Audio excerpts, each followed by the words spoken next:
My interest in glaciers comes from the sheer size of these things and how much they're able to change on human timescales.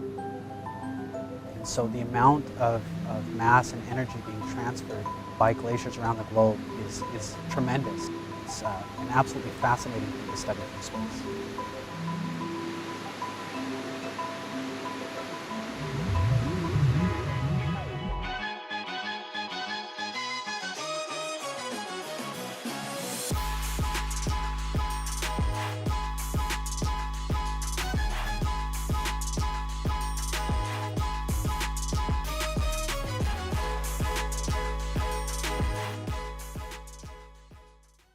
Mountain glaciers are some of the most charismatic parts of the cryosphere.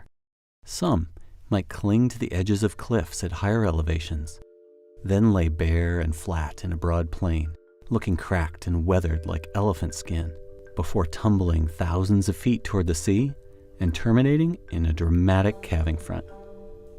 They're like motion frozen in time, until they aren't.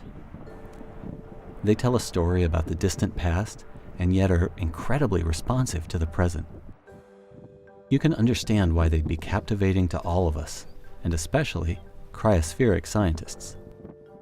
Meet Alex Gardner, a cryospheric scientist at NASA's Jet Propulsion Laboratory, who is going to help break down what a classic West Coast North American glacier might look like, where high amounts of snow dump onto the mountains. And at higher elevations, there's melt in summer, but not enough melt to get rid of all of that snow. And so that snow accumulates, it compacts, it turns into ice, and it starts to flow under its own weight, and it flows down the valleys. And as it flows down the valleys, it actually carves those valleys out, and it makes them deeper. And so it creates these beautiful fjords where the ice flows down, snakes out and down to the ocean or to the lakes or further inland. And so that ice is flowing, it's moving. Alex uses satellite data to study large-scale changes in glacial ice. But 2,000 miles to the north, Chris Larson from the University of Alaska Fairbanks spends a lot of time studying glaciers from the air. He's been flying over Alaskan mountain glaciers for many years, most recently on a NASA-funded mission called Operation Icebridge Alaska. He's absolutely enamored with his local rivers of ice. And what do you love about mountain glaciers? Well, they're in mountains, so they're really pretty. You couldn't ask for a better way to experience Alaska on a large scale than to go flying around for campaign after campaign and look at all of the mountains in Alaska. Truly infinite. You just feel like you'll never see the end of them, and you don't want to either. But Chris doesn't spend weeks away from home and family for the views. Chris and his colleagues at NASA want to answer some pretty big questions by learning more about Alaskan glaciers and how they tick.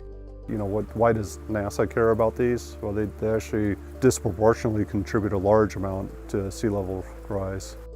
In the long run, as the Earth warms due to climate change, the big ice sheets and mighty outlet glaciers of Greenland and Antarctica stand to contribute the most to sea level rise, simply because the vast majority of the planet's ice is stored there.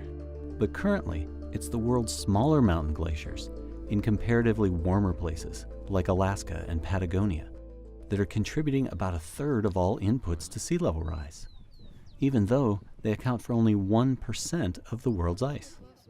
Mostly due to them being dynamic. They have water at the bed, which allows them to slide fast, and they react quickly to climate change and have higher velocities than their polar counterparts. Back at JPL, Alex uses satellite measurements of global ice and computer models to predict ultimately how much sea level rise we might see due to climate change. But in the case of mountain glaciers, we also care about the local impacts of disappearing ice.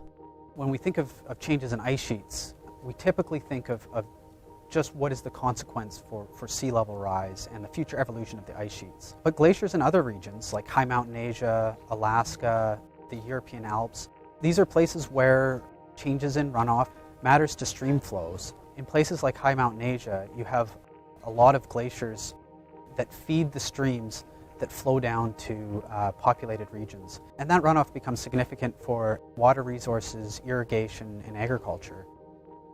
Both Alex and Chris are passionate about understanding how glaciers are changing and what it means for our planet's future. They'll continue to use tools like elevation maps from the ICESat-2 satellite and detailed airborne measurements to monitor changing ice. By the end of the tunnel, you're about 100 feet underground, and you're surrounded by bones sticking out of the wall from the steppe bison and the mastodons. There's sticks that are 40,000 years old. There's grass that's still green, that's tens of thousands of years old.